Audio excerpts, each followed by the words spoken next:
ఎట్టపోయినాడు ఈడు? బావా మా కొడుకు గన చూసినావా? వాడు ఎక్కడ అడుగుతున్నాడు ఎవడికి తెలుసు.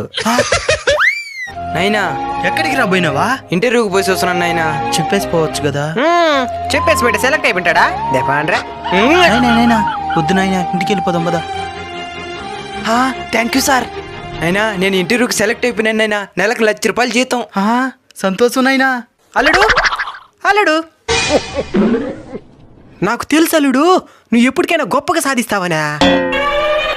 అందుకే నేను నీ చిన్నప్పుడు అనుకునేనా నా కూతురికి పిల్లంటూ చేస్తే నీతోనే చేయాలని. నువ్వు విన్నా చెప్పవా? అందరు నీ కొడుకు గురించి అడుగుతుంటే నేనేం చెప్తాను తెలుసా? ఏమనే? నా అల్లుడు నా కత్తి నరకరా వాడినా.